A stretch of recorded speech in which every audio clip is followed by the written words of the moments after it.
A 6-year-old girl from a suburban town in America set off for school one ordinary morning and simply disappeared into thin air. She had less than a 5-minute walk ahead, just 2 blocks through streets she'd traveled countless times. But this time, she would never reach the school doors. Then, 8 years later, electricians working beneath an old property discover items that revealed the devastating truth about where Lily Whitfield had really gone. The stack of overdue bills blurred before Nora Whitfield's eyes as she sat at her kitchen table, the morning coffee growing cold in her chipped mug. 8 years had passed since Lily disappeared, but the financial strain of private investigators, age progression specialists, and maintaining websites had never eased. She mechanically sorted the envelopes, electric, water, another credit card statement, when her phone buzzed against the worn wood surface, displaying an unknown local number. "Mrs. Whitfield, this is Detective Martinez with the County Sheriff's Department." The voice was professional, but carried an undertone that made her grip the phone tighter. "I need to speak with you about your daughter's case." Her heart hammered against her ribs. After 8 years, calls about Lily came less frequently, usually dead ends or cruel pranks. "Have you found something?" "Ma'am, I'd rather discuss this in person, but given the circumstances, electricians working on an abandoned property discovered some items we believe may belong to your daughter." The room tilted. Nora's free hand fumbled for a pen, knocking over the salt shaker. "Where? What did they find?" "The property is on Willow Creek Road, about 15 miles outside town. The house was scheduled for demolition, and the crew was checking the electrical systems when they accessed the crawlspace." He paused, and she could hear papers rustling. "Mrs. Whitfield, they found clothing and personal items that matched the description of what Lily was wearing when she disappeared." Her hand shook violently as she scrawled the address on the back of an electric bill. 15 miles. The original search had covered a 5-mile radius from the school, expanding to 10 miles over the following weeks. They'd never gone as far as Willow Creek Road. It had seemed impossibly far for a 6-year-old to travel. "I'm heading there now," she said, already standing. "Mrs. Whitfield, I need to prepare you. What we found, it's disturbing. The scene suggests—" "I'm coming." She hung up before he could finish, grabbing her keys and purse in one motion.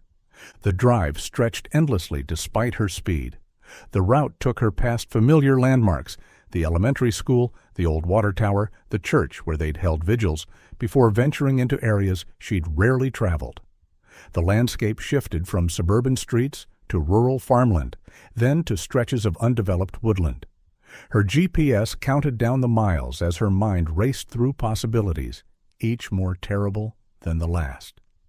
Willow Creek Road was barely more than a dirt track winding through dense trees. She nearly missed the cluster of police vehicles until she saw the crime scene tape stretched between 2 oak trees. The house itself squatted like a wounded animal behind overgrown hedges, a single-story ranch with rotting siding, a partially collapsed front porch, and windows either broken or boarded over. Weeds had consumed what might once have been a lawn. Detective Martinez met her at the perimeter. He was younger than she'd expected, with kind eyes that held the weight of what he'd seen. "Mrs. Whitfield, thank you for coming. I want to walk you through what we've found, but I need you to understand this is an active crime scene." "Just show me," she said, surprised by the steadiness of her own voice. He led her along a path marked by evidence flags circling to the side of the house. The original foundation showed signs of settling, creating gaps between the concrete blocks. Near the back corner, a wooden access panel lay propped against the wall, revealing a dark opening barely 2 feet high. "The electricians needed to access the main junction box," Martinez explained, gesturing to the opening. "It's in the crawl space. When they went in—" He produced a tablet, swiping to crime scene photos. "I can show you these first, or you can see the actual scene. Either way, it's difficult." "I need to see it," Nora said. Martinez handed her protective booties and latex gloves.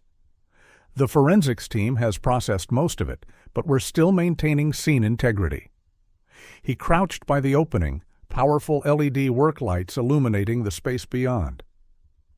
Follow me and try not to touch anything. The crawlspace smelled of old earth and something else, a mustiness that spoke of long disuse. Nora had to duck walk, following Martinez's flashlight beam across hard-packed dirt. The space extended about 12 feet before reaching what looked like a deliberate clearing. Then she saw it. A filthy red mattress lay on the ground, child-sized, its fabric stained with dirt and other substances she didn't want to identify. Attached to the nearest support post, a heavy chain ended in an open padlock, the metal still gleaming despite surface rust. On the concrete block wall, secured with yellowing tape, hung a Hello Kitty poster. The edges curled, colors faded, but unmistakably the same style Lily had loved. But it was the clothes that broke her. Scattered across the mattress like discarded doll's clothing were Lily's denim overalls, the ones with the embroidered sunflower on the front pocket that Nora had sewn herself. The green and yellow striped shirt lay beside them, the fabric somehow preserved in the dry environment. The pink backpack slumped in the corner, its cartoon character decoration still visible beneath the grime. "Oh, God," Nora whispered, her knees hitting the dirt. "Oh, God, she was here." "There's more," Martinez said gently. He directed his light to 2 ceramic plates stacked near the mattress, remnants of food petrified on their surfaces. A plastic water bottle, child-sized, lay on its side. "We found DNA evidence throughout the space, hair samples, fingerprints on the plates and bottle. The lab is running everything now." "How long?" The question came out strangled. Based on the wear patterns on the mattress and the accumulated debris, forensics estimates extended occupation. Weeks, possibly months. He paused, choosing his words carefully. "Mrs. Whitfield, we've also found evidence throughout the main house. Whoever held your daughter here had full access to the property." Nora reached toward the striped shirt, stopping just short of touching it. She'd ironed that shirt the night before Lily disappeared, using the lavender water her daughter loved.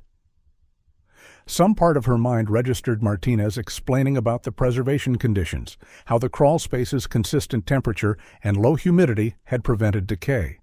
But mostly she just stared at the small clothes that had once held her baby. "Who owned this place?" she asked finally. "Frank Morrison, age 78. He's been in assisted living for 2 years. The property was rented through a now-defunct management company called Riverside Realty. They went out of business 5 years ago, but we're tracking down their records." "And the renter?" Martinez's expression darkened. "Morrison says it was a long-term lease, paid in cash. He met the tenant only once during the initial showing, described him as ordinary, quiet, kept talking about needing storage space. The rent came in cash-filled envelopes, always on time, so Morrison never had reason to visit." Outside the crawlspace, Nora noticed a faded sign partially hidden by Virginia creeper. Riverside Realty. For lease. The phone number was too weathered to read. "We're going through everything," Martinez assured her. "The state crime lab is sending additional technicians. If there's any evidence that leads to who did this, we'll find it." Nora looked back at the house, its blank windows reflecting the afternoon sun. Somewhere in those empty rooms, her daughter had been held. While she'd been printing flyers and organizing searches, while the community had combed through forests and dragged ponds, Lily had been here, 15 miles away, invisible. "The rental payments," she said suddenly. "There must be records of the rental payments?" "We're already on it. Morrison's nephew is searching through his uncle's papers. The property management company's records were supposed to be transferred to another firm, but—" Martinez shrugged helplessly. "Paper records from 8 years ago aren't always carefully preserved." As they walked back to the vehicles, Nora memorized every detail of the property: the rusted mailbox, the gravel driveway, the stand of birch trees that would have bloomed white in spring. Lily would have seen those trees through whatever windows weren't boarded over. Had she watched them change with the seasons? Had she counted their leaves as a way to pass time? "What happens now?" she asked. "We process every inch of this property. We track down every lead from the rental records, and Mrs. Whitfield ... Martinez met her eyes. "We don't stop until we find who did this."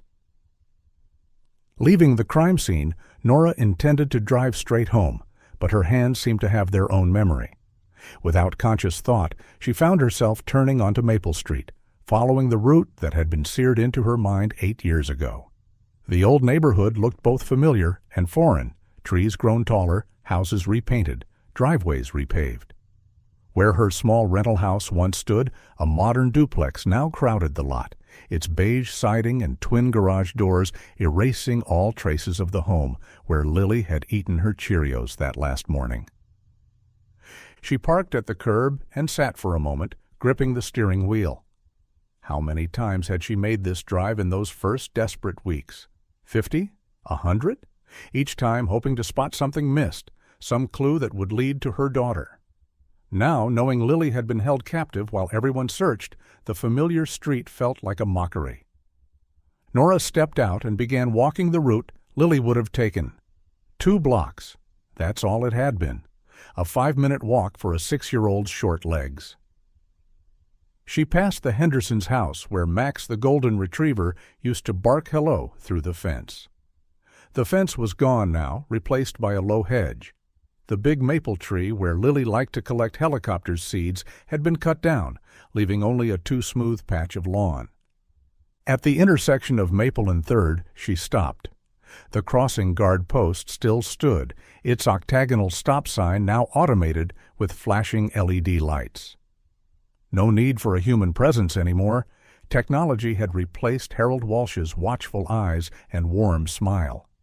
The morning sun cast the same shadows it would have 8 years ago, and Nora could almost see him there in his fluorescent vest, one hand holding the stop sign, the other waving children across.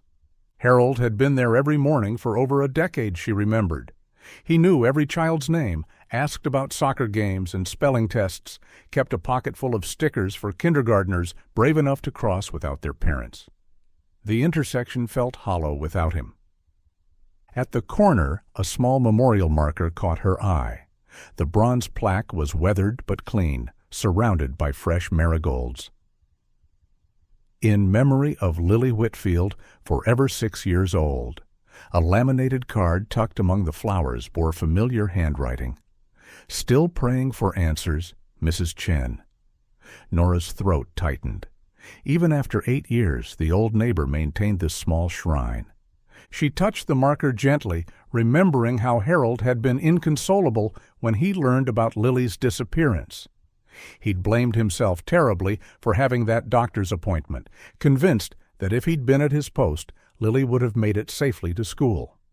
For months afterward, he'd organized weekend search parties, printed flyers with his own money, walked through woods and fields calling her name until his voice grew hoarse.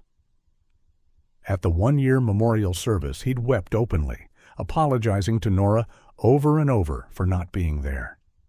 The weight of the morning's discoveries pressed down on her. While Harold was organizing searches, while the whole community was looking, Lily had been trapped in that crawlspace, 15 miles away. Close enough to hear the search helicopters, perhaps, but impossibly far from help. Nora turned from the memorial and continued toward the school. The route took her past the police station where she'd spent so many hours, first giving statements, then reviewing security footage, then simply haunting the lobby for updates. Past St. Andrew's Church, where Father Martinez had held special prayer services every week for 6 months. Past Riverside Park, where volunteers had walked in grid formations, checking every bush, every culvert, every hidden space, except apparently the one that mattered. The elementary school appeared unchanged as she pulled into the visitor parking area. The same cheerful yellow paint, though perhaps a bit more faded. The same playground equipment where Lily had loved the spiral slide. The same flagpole where they'd lowered the flag to half-staff for a week after the disappearance. The bike racks stood empty in the afternoon sun. The same racks where Lily would have locked her bike when she was older if she'd had the chance to grow older here. Nora sat in her car for a moment, gathering strength. Inside that building were people who might remember that terrible morning, who might have some forgotten detail that could help make sense of what happened. She needed to know who else had left, who might have had reason to harm a child. The Crawlspace discovery had opened new questions that demanded answers. The elementary school's main entrance still featured the same heavy wooden doors, though they now required a buzzer for entry. Nora pressed the button and identified herself to the secretary, hearing the electronic lock click open. The hallway smelled exactly as she remembered: floor wax, cafeteria food, and that indefinable scent of childhood energy. Her footsteps echoed on the polished linoleum as she made her way to the main office. A young woman emerged from the principal's office, extending her hand with a professional smile that softened when she recognized Nora's name. "Mrs. Whitfield, I'm Dr. Sarah Coleman. I've been expecting someone might come by after this morning's news. Please, come in." Dr. Coleman couldn't have been older than 35, with neat auburn hair and kind eyes behind stylish glasses. Her office was organized but welcoming, children's artwork decorating one wall, a small Zen garden on the windowsill. "I want you to know," she began, settling behind her desk, "that although I've only been here 3 years, I'm very familiar with Lily's case. Her memorial plaque in the hallway ensures we never forget." "You weren't here when—" Nora let the sentence trail off.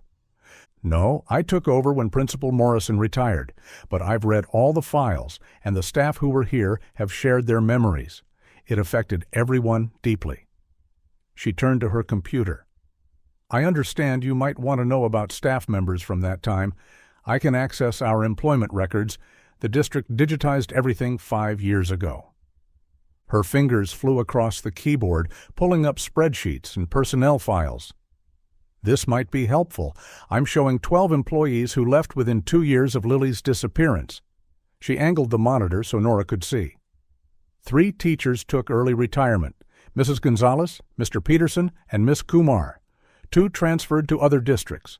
The art teacher, Ms. Williams, went to Riverside Elementary, and Coach Bradley moved to the middle school. The head janitor, Carl Brennan, left after a background check revealed an old assault charge the district had somehow missed initially. Nora leaned forward. An assault charge? From his 20s, apparently. A bar fight that got out of hand. It should have shown up in his initial screening, but there was some confusion with his records. When it came to light during a routine recheck, the district had to let him go. Dr. Coleman scrolled further. 2 cafeteria workers moved out of state, the Jennings sisters. They were twins. Our music teacher, Mr. Yamazaki, passed away from cancer about 18 months after the incident, and Harold Walsh retired from his crossing guard position 13 months ago. "That's a lot of people leaving," Nora observed. Dr. Coleman nodded thoughtfully. It was an unusually high turnover rate. The trauma of losing a student, especially under such circumstances, it takes a toll on everyone. Some people just couldn't face coming back to work every day. A knock on the door interrupted them. An older woman peered in, gray-haired, wearing a cardigan despite the warm weather, with reading glasses on a beaded chain. "Dr. Coleman, I heard. Oh, my goodness. Nora?" "Mrs. Fitzgerald," Nora said, recognizing the longtime secretary. "Eleanor, please join us," Dr. Coleman said. "Mrs. Fitzgerald has been here for 22 years. She knew Lily well." Eleanor Fitzgerald entered, her eyes already misting. "Oh, honey, I heard about what they found this morning. I'm so sorry." She settled into a chair, clutching a tissue. "That sweet little girl. She always said good morning to me when her class walked past the office. Such beautiful manners." "Mrs. Fitzgerald, we were just discussing staff members who left after Lily's disappearance," Dr. Coleman explained. Eleanor's expression hardened slightly.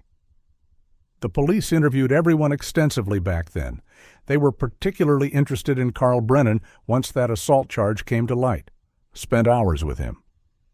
"What happened with that?" Nora asked. "Nothing ultimately. Carl had an airtight alibi. He was at a mandated counseling session that morning as part of his probation from that old charge. Had to sign in, was on camera at the counseling center the entire time Lily would have been walking to school. The detective said there was no way he could have been involved. Eleanor dabbed at her eyes. You know who really took it hard? Harold Walsh. That man blamed himself something terrible. He organized search parties every single weekend for months, printed thousands of flyers with his own retirement money when the official search scaled back. I remember finding him crying by the crossing post one afternoon, saying he'd failed that little girl. Nora's phone buzzed. Detective Martinez's name appeared on the screen. "Excuse me, I need to take this." "Mrs. Whitfield," Martinez's voice was urgent, "we've made some progress on the rental payments. They were sent to a P.O. box at the downtown postal center, always postal money orders purchased with cash. Virtually untraceable, unfortunately." "When did they stop?" Nora asked, aware the others were politely pretending not to listen. "That's the interesting part. The payments were made quarterly, never late, until exactly 1 year ago. Then nothing. No forwarding address, no contact information, just stopped." Nora's eyes drifted back to the computer screen, to the list of departures. Harold Walsh retired 13 months ago. Several others around the same time. Coincidence, surely.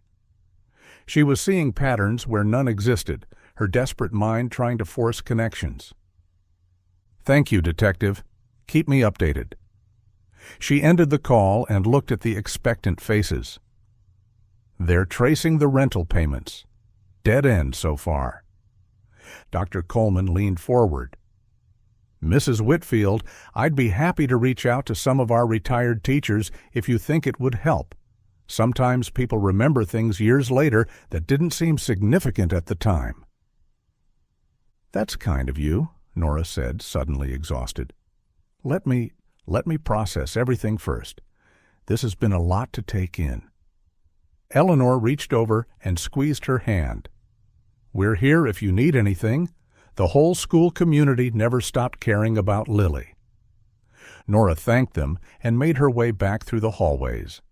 She paused at the memorial plaque near the entrance, a simple bronze square with Lily's school photo and the dates that marked too short a life. Fresh flowers sat in a small vase beneath it, and someone had left a teddy bear. Outside, the afternoon shadows stretched long across the parking lot. 8 years had scattered everyone who might have seen something that morning, dispersed them like seeds on the wind. The janitor with his confirmed alibi, the retired teachers in their new lives, Harold Walsh no longer at his post. All these people who'd been part of Lily's daily world now moved on, while Lily herself had been trapped in that horrible crawlspace. The frustration built in her chest as she walked to her car. Every lead seemed to end in a wall, every trail grown cold with time. But something nagged at her, the timing of those rental payments stopping, the cluster of retirements. Probably nothing, she told herself, just her desperate mind grasping at straws. The fuel gauge needle hovered just above empty as Nora drove through town, her mind still processing the horrors of the crawlspace and the frustrating dead ends at the school. She'd been running on adrenaline since Detective Martinez's call that morning, but now exhaustion crashed over her like a wave. Her hands trembled on the steering wheel, and she knew she needed to stop before she became dangerous on the road. The Chevron station on the edge of town appeared like a familiar beacon. How many times had she pulled in here during those desperate weeks 8 years ago? The owner, Dev Patel, had been one of the first to put up her missing person flyers, taping them to every pump and window. His employees had joined search parties on their days off, walking through fields and forests in the summer heat. This place had been a refueling stop in more ways than one during those dark days. She pulled up to pump 3 and went through the motions of inserting her credit card, but the machine beeped angrily.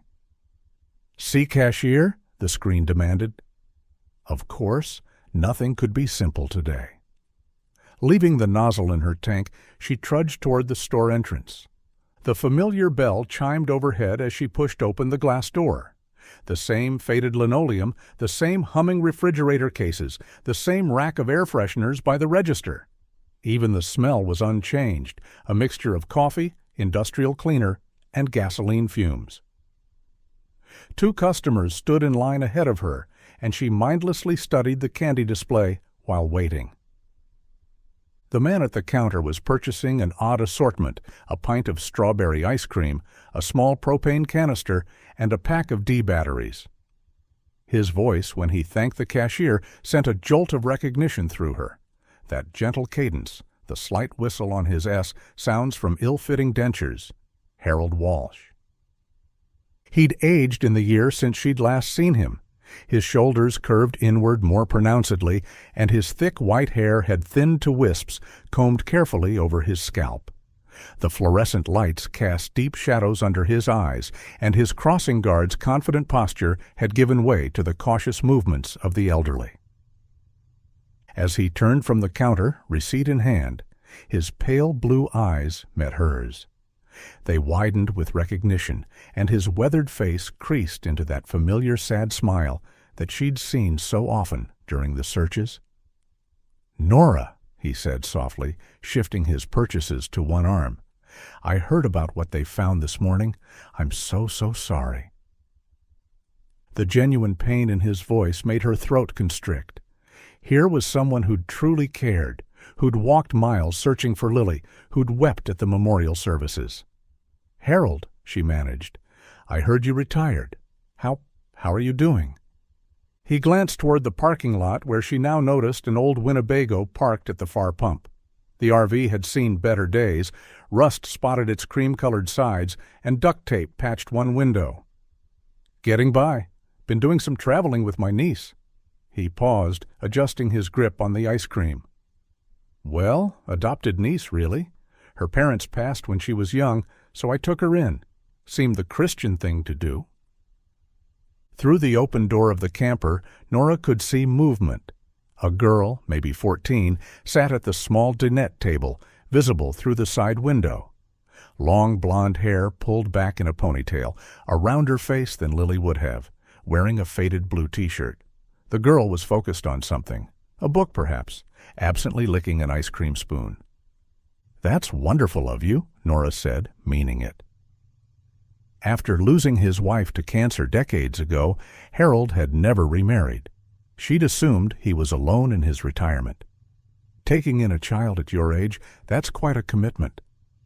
"Family is family," Harold said simply, moving toward the door.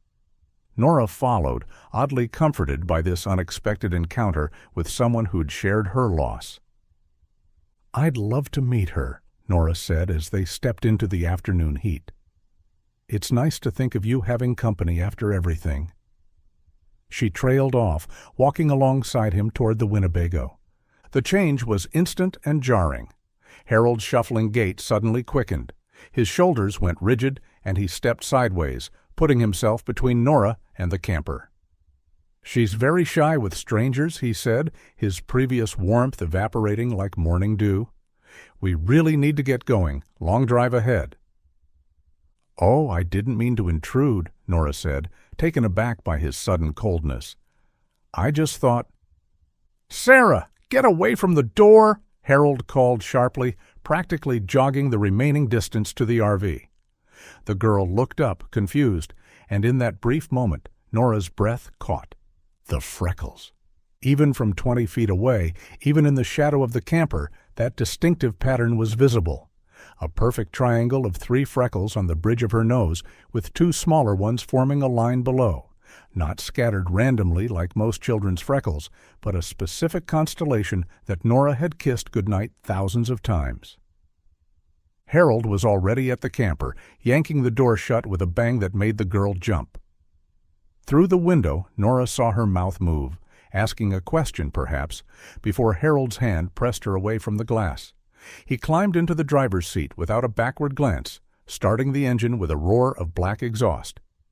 "Harold?" Nora called, but the Winnebago was already moving, pulling away from the pump with the gas hose still connected to his tank. It popped free with a metallic clang, the safety valve shutting off the flow as the hose recoiled. Harold didn't stop, didn't even slow down, just accelerated onto the highway, heading north. Nora stood frozen in the parking lot, watching the Winnebago disappear around the curve. The cashier had come out, shouting about the damaged pump, but his words were just noise. All she could see was that pattern of freckles, that unique constellation that the forensic artist had carefully replicated in every age progression photo. She was being paranoid. 8 years of false sightings had trained her to see Lily everywhere. The girl looked nothing like her daughter would. Wrong coloring, wrong build, wrong everything except those freckles. And Harold's reaction. The gentle old crossing guard who'd organized searches, who'd wept at memorials, had practically fled rather than let her near that girl. His transformation from sympathetic friend to panicked stranger left her deeply unsettled, a cold weight settling in her stomach that had nothing to do with the day's earlier revelations. The kitchen felt too quiet as Nora stood at the stove, watching water refuse to boil. She'd pulled out a box of pasta 20 minutes ago, but her hands kept stilling, her mind drifting back to that gas station encounter. The pot sat forgotten as she stared through the window at nothing, seeing only that brief glimpse of freckles across a teenage girl's nose. She forced herself to move, dumping pasta into water that was barely simmering. The girl looked nothing like Lily would look now. Wrong hair. Blonde where Lily's had been that distinctive red-brown. Heavier build when Lily had been slight, almost elfin. Different facial structure entirely. Thousands of girls had freckles. Millions. She was doing what she'd sworn she'd stopped doing years ago, seeing her daughter in every young face. But Harold's reaction? The pasta water boiled over, hissing against the burner. Nora yanked the pot off the heat, not even bothering to clean up the mess. That transformation from sympathetic old friend to panicked stranger played on repeat in her mind. The way he'd practically shoved the girl back, slammed the door, fled with his gas hose still attached. That wasn't grief making someone protective. That was fear. She abandoned the pasta entirely and reached for her phone. "Detective Martinez," she said when he answered. "I'm sorry to bother you again." "No bother, Mrs. Whitfield. What can I help you with?" She tried to keep her voice casual, reasonable. "I was wondering, during the original investigation, was Harold Walsh ever looked at, the crossing guard?" She heard typing, the click of a mouse.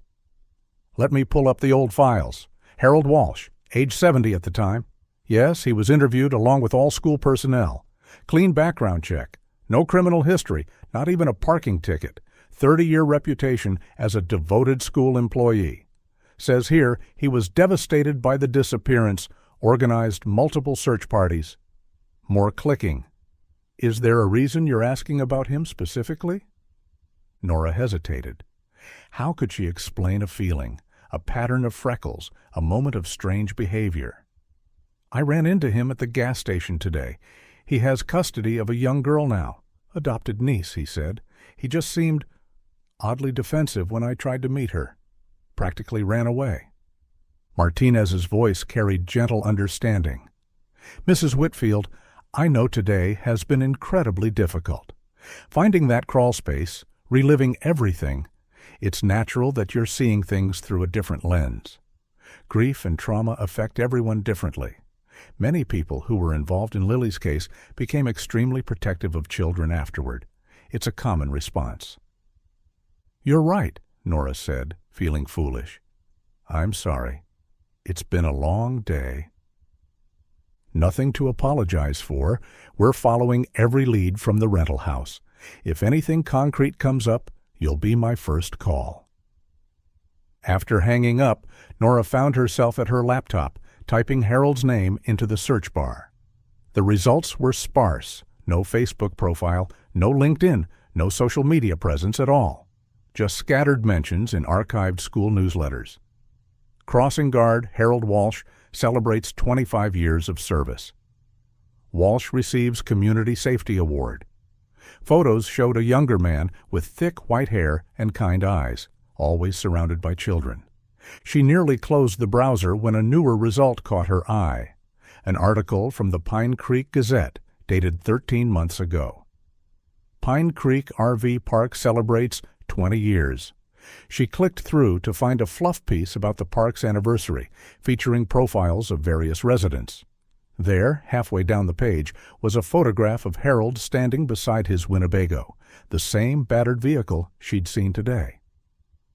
Harold Walsh, our newest permanent resident, says he chose Pine Creek for its peace and quiet after retiring from his position as a school crossing guard. "It's the perfect place to enjoy my golden years with my adopted niece," Walsh told the Gazette. The article included the park's address, which Nora found herself copying into a notebook, her hand moving almost without conscious thought. She climbed the stairs to Lily's room, preserved exactly as it had been 8 years ago, down to the homework on the desk and the stuffed animals on the bed. From the closet shelf, she pulled down a banker's box filled with photos and documents. Her hands knew exactly what they were looking for. The photo was one of her favorites, Lily at the beach the summer before she disappeared, face turned up to the camera with a gap-toothed grin. The sun highlighted every freckle in perfect detail. There they were, 3 freckles forming an equilateral triangle on the bridge of her nose, about a centimeter apart. Below that, 2 smaller ones in a vertical line. The forensic artist had called it highly distinctive when creating the age progression images. Nora pulled out those progression photos now. Lily at 8, at 10, at 12, at 14. The computer-generated images showed how her face might have lengthened, how her features might have matured, but always that freckle pattern remained constant. A constellation as unique as a fingerprint.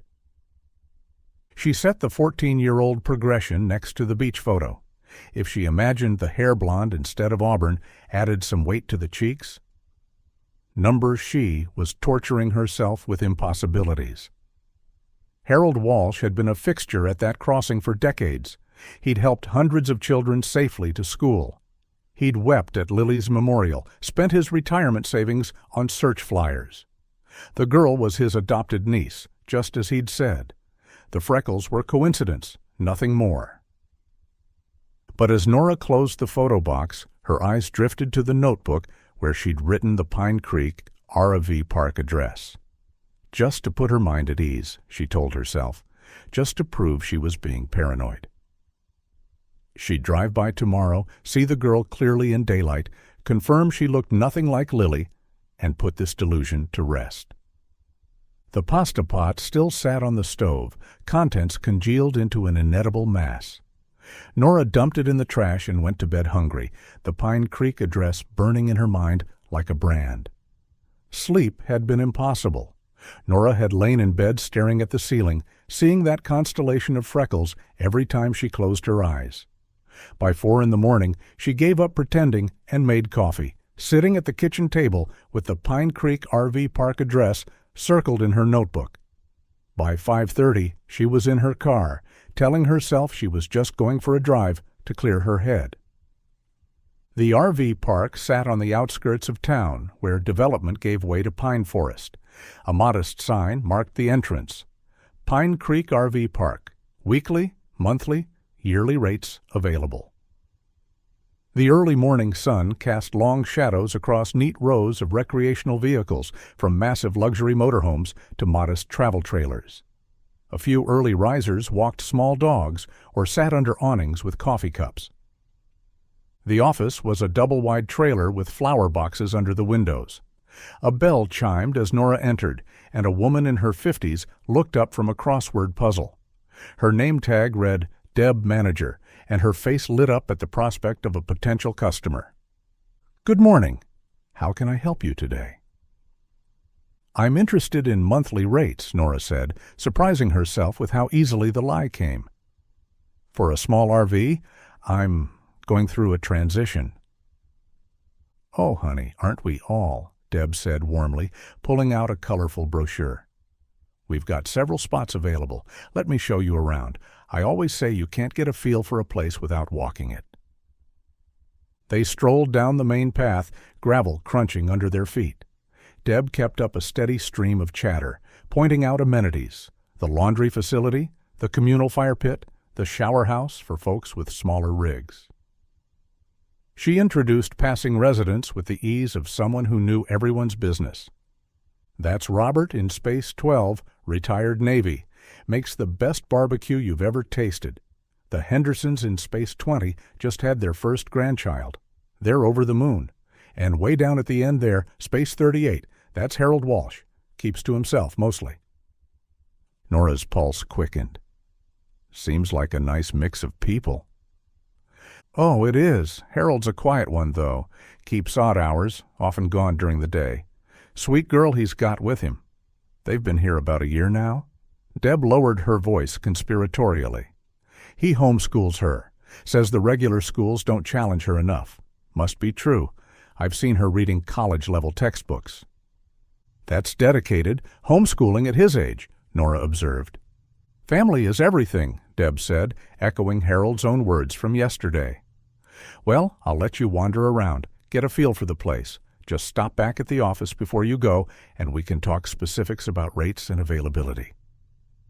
Nora thanked her and continued down the path, pretending to evaluate the facilities. She paused at the communal area, studied the bulletin board covered in community announcements, all while gradually making her way toward the far end of the park. Space 38 was indeed private, backed against a thick stand of pines. Harold had enhanced that privacy with a makeshift fence of lattice panels and blue tarps strung between posts. It created an enclosed area around the Winnebago's entrance, shielding it from casual view. A small awning extended from one side with 2 folding chairs and a camp table beneath it. Nora approached slowly, ears straining for any sound. Then she heard it, a young girl's voice humming tunelessly from inside the RV. The melody was unfamiliar, meandering, the kind of song someone makes up as they go along. The windows all had heavy curtains drawn, but one had a gap where the fabric didn't quite meet. Heart pounding, Nora moved closer, positioning herself where she could see through that small opening. The girl sat at the dinette table, bent over what looked like a sketchbook, colored pencils scattered around her. Her blonde hair was loose today, falling forward to curtain her face as she drew. On the table beside her sat an open container of ice cream, strawberry, the same brand Harold had purchased at the gas station. The girl absently took a spoonful, her attention focused on her drawing. As she did, a bit of melted ice cream dripped onto her left arm. Without looking, she scratched at the spot with her other hand. Nora's breath caught. Even from 10 feet away, she could see the angry red welt rising on the girl's skin near her elbow. The reaction was immediate and localized, a raised, inflamed patch about 2 inches across, the skin swelling and reddening as Nora watched. The memory crashed over her like a physical blow. Lily at 4, crying in the kitchen, her arm covered in that same angry rash. The rushed trip to urgent care. The allergist's explanation. It's unusual. Most strawberry allergies present as systemic reactions, hives all over, respiratory issues. But Lily has what we call localized contact dermatitis. Her skin cells in that specific area have an extreme sensitivity to strawberry proteins. It's quite rare. They'd had to be so careful after that. No strawberry anything in the house, always checking labels, warning every babysitter, every teacher, and that specific spot, always the left arm near the elbow where her skin was most reactive. The allergist had said it was like a fingerprint, that unique presentation in that exact location. The girl in the RV scratched again at the spreading rash, finally looking down with annoyance. She grabbed a paper towel and wiped the ice cream away, but the damage was done. The rash would last hours now, Nora knew, just like it always had with Lily. She backed away from the window, her legs barely supporting her. In her car, she fumbled for her phone, Detective Martinez's number blurring through tears she didn't remember, starting to cry. "The strawberry allergy," she gasped when he answered. "Left arm near the elbow. Localized contact dermatitis. It's in her medical records. Dr. Patel at Children's Hospital documented it extensively. No one else would have that exact reaction in that exact spot. The odds are impossible." Martinez's professional calm cracked. "You're certain? You saw this reaction?" "I watched it happen. She's eating strawberry ice cream right now. The rash is spreading exactly like it did with Lily. Same location, same pattern, same everything." "Where are you exactly?" "Pine Creek RV Park near Space 38, but I can move." "Return to the main office area immediately. Park where you can see the entrance but not the specific space. Units are already rolling. This is substantial enough for intervention, Mrs. Whitfield. We're coming now." Nora forced herself to drive slowly back to the front of the park, each yard feeling like a mile. She parked near the office where Deb waved cheerfully through the window, oblivious to the police units racing toward them. From here, she couldn't see Space 38, couldn't see if Harold was home, couldn't see anything but the main entrance where Martinez's units would arrive. She gripped the steering wheel until her knuckles went white, checking the rearview mirror every few seconds, praying Harold wouldn't choose this moment to leave, praying the girl, Lily, it had to be Lily, would still be there when help arrived. 3 police units rolled into the park without sirens, their quiet arrival more ominous than any wailing alerts. Detective Martinez's unmarked sedan led the convoy. He parked beside her and approached her window, his expression professionally neutral, but his eyes sharp with urgency. "Mrs. Whitfield, I need you to stay here. We're going to check Space 38. If this is your daughter, we need to handle it carefully." "I understand," she said, though every fiber of her being wanted to run toward that distant RV space. She watched the officers move down the main path, their movements coordinated and purposeful. Other residents emerged from their RVs, curious about the police presence. Deb hurried out of the office, her crossword puzzle forgotten, mouth open in confusion. The wait was excruciating. Nora could see the officers disappear around the bend toward the back of the park, could imagine them approaching Space 38, surrounding the Winnebago. Any moment now, they'd have answers. Any moment now, 8 years of agony might end. Martinez's radio crackled. Even from inside her car, she could hear the tension in the officer's voice. "Unit 1, the space is empty. RV's gone. Fresh tire tracks. Looks like a hasty departure." Nora's heart plummeted. She was out of her car before she realized she'd moved, rushing toward Martinez as he jogged back from the rear of the park. Deb intercepted them both, her face flushed with anxiety. "What's happening? Why are police here? Is everyone okay?" Martinez pulled out his phone, showing her a photo of Harold. "This man, Harold Walsh in Space 38. When did you last see him?" "Harold? He paid his monthly fee yesterday, but I saw his rig pull out maybe 20 minutes ago. 25? He used the back service exit." She pointed toward the rear of the park. "It connects to the old logging road. Folks use it sometimes to avoid traffic on the main highway. Did something happen?" "Where would he go?" Martinez pressed. "Does he have a favorite camping spot?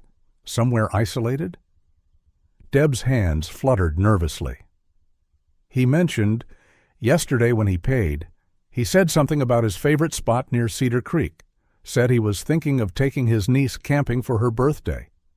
It's an old Forest Service clearing, he said. No one ever bothers him there." "Where exactly?"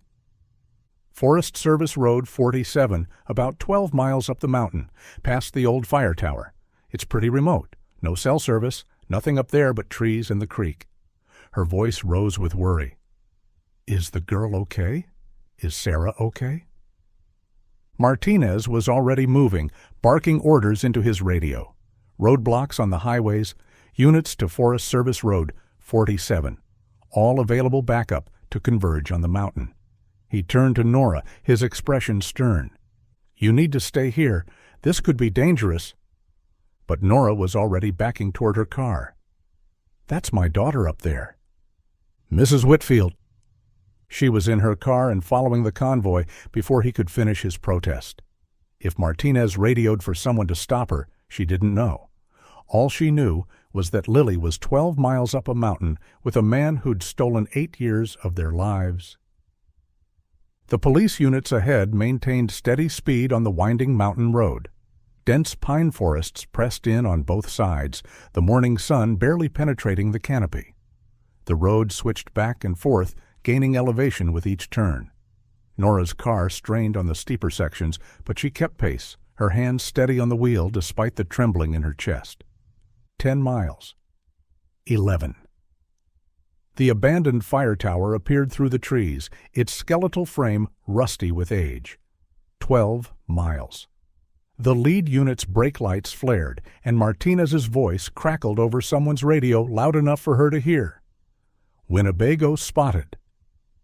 Clearing ahead. All units prepare for approach. The clearing opened up like a wound in the forest, a flat area maybe 50 yards across, surrounded by towering evergreens. Cedar Creek gurgled along the far edge, its water dark with tannins. And there, parked haphazardly near the tree line, sat Harold's battered Winnebago. Police units fanned out in practiced formation, blocking any escape route. Officers exited their vehicles using them as shields, weapons drawn but held low. Nora pulled in behind the last unit and was immediately approached by an officer who tried to direct her back, but Martinez waved him off. "Let her stay, but keep her behind the line," he ordered, then raised a bullhorn. "Harold Walsh, this is Detective Martinez with the County Sheriff's Department. We need you to exit the vehicle with your hands visible." Silence. Even the forest seemed to hold its breath. No birds sang. The creek's babble sounded too loud in the stillness. "Harold, we know you have the girl. We know it's Lily Whitfield. Let's resolve this peacefully. Come out and talk to us." More silence. Then, muffled from inside the RV, a girl's voice, scared, confused. Nora's knees nearly buckled at the sound. After 8 years, her daughter's voice, changed by time but still holding that particular timbre she'd know anywhere. The Winnebago's door opened slowly. Harold appeared first, and Nora gasped at the transformation. Gone was the gentle crossing guard. His face was haggard, eyes wild, and in his right hand he clutched a hunting rifle. His left arm was wrapped tightly around the girl, pulling her against him as a shield. The girl was sobbing, mascara streaming down her cheeks.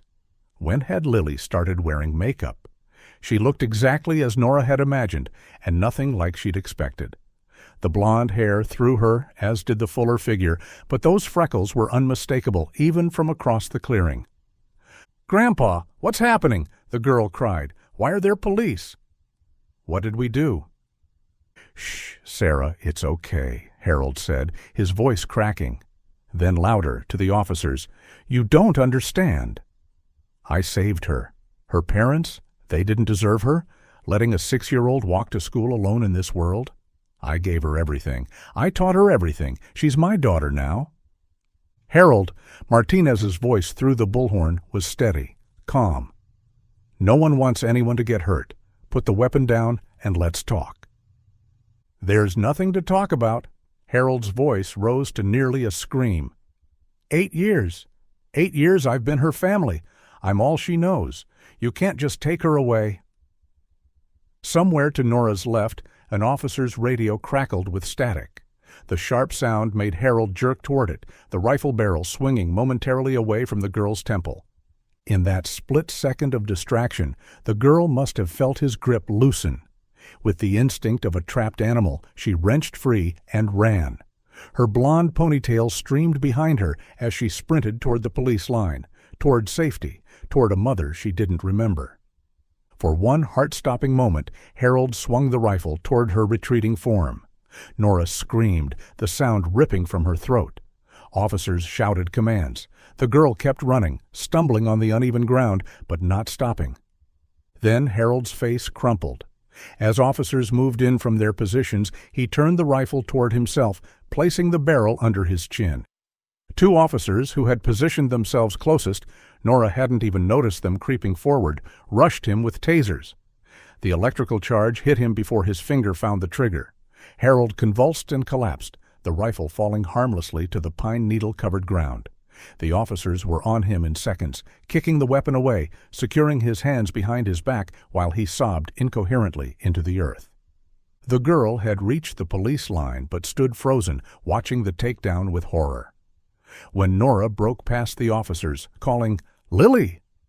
Lily!" the girl shrank back, her tear-streaked face full of confusion and fear. "My name is Sarah," she said, her voice small and broken. "My parents are dead? Who are you? Why is everyone lying?" She wrapped her arms around herself, backing away from this stranger who claimed to be her dead mother, looking desperately for the only parent she remembered. The old man, now face down in handcuffs, still sobbing about saving her, about giving her a better life. An officer gently stepped between them, speaking softly to the girl. "You're safe now. No one's going to hurt you. We're going to take you to the hospital to make sure you're okay." "I don't need a hospital." The girl's voice rose with panic. "I need my grandpa. He's sick. He has diabetes. He needs his medication." She tried to push past the officer toward Harold. "Grandpa, tell them about the accident." Another officer had approached Nora, placing a gentle hand on her shoulder. "Ma'am, we need to let the paramedics check her out. You can follow us to the hospital." Nora nodded numbly, watching as EMTs approached the terrified girl with careful, practiced movements. They spoke to her softly, calling her Sarah, not challenging her reality yet. One of them, a woman with kind eyes, managed to coax her toward the ambulance with promises that they were just making sure she wasn't hurt, that someone would explain everything soon. As they guided her past where Harold lay on the ground, the girl broke free for a moment, dropping to her knees beside him. "I'll find a lawyer, Grandpa, like you taught me. I know my rights. I won't let them take me away." Her young voice was fierce with determination, even as tears rolled down her cheeks. "You're all I have. You're all I've ever had." The EMTs gently pulled her away, and this time she didn't resist, stumbling toward the ambulance like a sleepwalker. At the doors, she turned back one more time, her eyes scanning the clearing until they found Nora. For just a moment, something flickered in her expression. Not recognition exactly, but a shadow of confusion, as if some deep part of her mind was trying to reconcile what she saw with what she'd been told.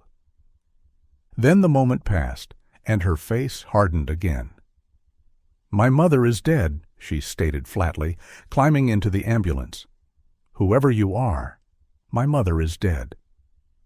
The doors closed, and Nora stood in the mountain clearing, surrounded by police and chaos, watching the ambulance carry her living daughter away, a stranger wearing Lily's freckles, carrying 8 years of someone else's lies.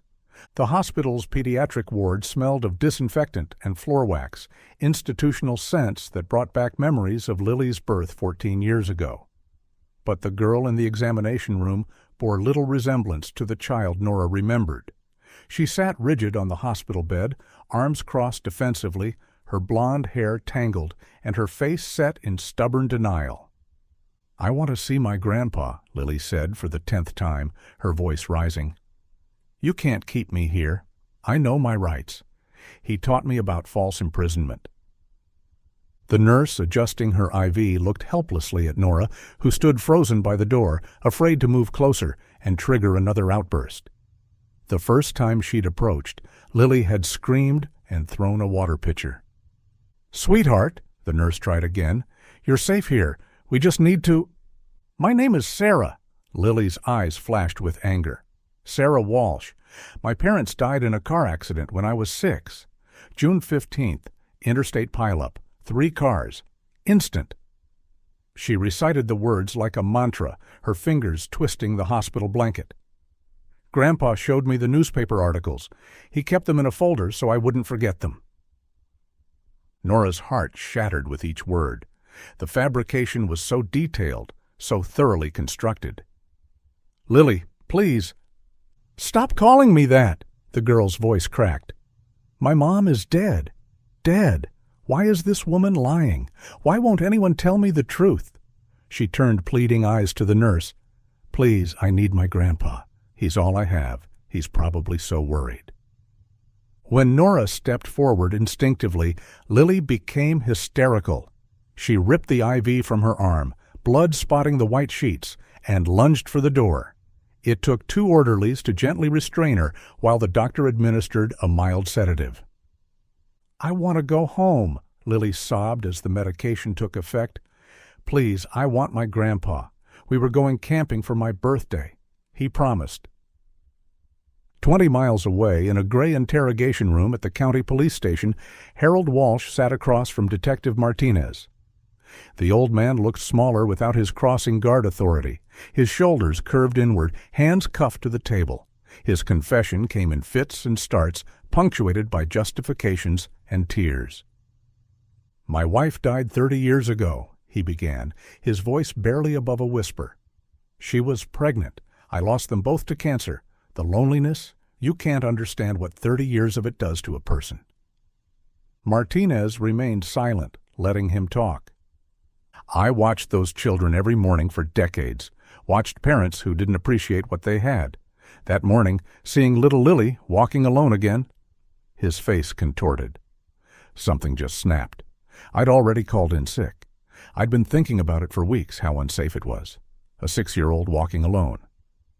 "So you took her?" "I saved her," Harold insisted. "I told her there was an emergency at home, that her mother asked me to pick her up. She trusted me. I'd been helping her across the street for months. I love her. I took care of her. She loves me, too. Please don't take her away from me." "The newspaper clippings about the accident?" Harold's eyes darted away. "I made those. Had an old desktop publishing program. Spent weeks getting the details right. Whenever she'd question things, remember things, I'd show them to her. Tell her the trauma was making her confused." "Tell me about the house on Willow Creek Road." The old man's face crumpled. 7 years we lived there. I homeschooled her, kept her safe. When she'd fight me about her memories, when she'd insist her parents were alive." He paused, swallowing hard. "The Crawlspace was time out. Never more than a few days. I tried to make it comfortable. Brought her poster, her favorite foods." "You chained her in a crawlspace." "Only when she was being difficult, when she wouldn't accept reality." Harold's voice rose defensively. "I gave her everything: education, love, safety. The hair dye was to help her start fresh. I told her it was medicine, vitamins to keep her healthy. She believed me. She learned to trust me." "Why leave the evidence behind?" Harold's shoulders sagged. "The district mandated retirement age. I couldn't be the crossing guard anymore. Had to leave quickly, find somewhere new. I thought the house would be demolished. Never imagined—" Martinez leaned forward. "When did she stop fighting you?" 2 years in, Harold whispered. "She stopped asking about her parents, started calling me Grandpa. She was happy. We were happy. I gave her a better life than parents who'd let her walk alone." Back at the hospital, Dr. Patricia Moreno sat with Nora in a quiet consultation room. The child psychologist's expression was kind, but serious, her words carefully chosen. "Lily has experienced severe psychological manipulation and trauma bonding," she explained. "The false memories Harold created are deeply embedded. Her real memories aren't gone, but they're buried under 8 years of consistent false narrative." "Will she remember me?" Nora's voice was barely audible. "The memories of her early life exist. The brain doesn't simply delete experiences, but accessing them through the layers of manipulation will take time. Extensive therapy. Years, possibly. And I need to be honest, there's no guarantee she'll fully recover those early memories." "But she's alive," Nora whispered. "She's alive." Dr. Moreno squeezed her hand. "She's alive, and she's safe. Everything else we take one day at a time." Through the observation window, Nora watched her daughter sleep. The sedative had smoothed the angry lines from her face, and in rest she could see traces of the 6-year-old who'd walked to school that morning 8 years ago. The freckles were unchanged, that distinctive constellation that had led her home. But everything else, The blonde hair, the suspicious eyes, the defensive posture, even in sleep, belonged to a stranger named Sarah Walsh. In her hands, Nora held Lily's medical file. The blood work confirmed what she already knew: severe strawberry allergy, localized reaction typical at the left anterior elbow. Such a small thing, a quirk of skin cells and histamines. Yet it had broken through 8 years of lies, revealed a truth Harold had tried to bury. She pressed her palm against the window, watching her daughter breathe, and made a silent vow. However long it took, however many therapy sessions, however many rejections and setbacks, she would help Lily remember. Or if the memories stayed buried, they would build new ones. The 6-year-old was gone, but the 14-year-old was here, alive, found. The medical file's pages rustled in her trembling hands, that confirmation of the strawberry allergy, a bitter irony that something so small, so specific to her daughter's body, had revealed 8 years of captivity when everything else had failed.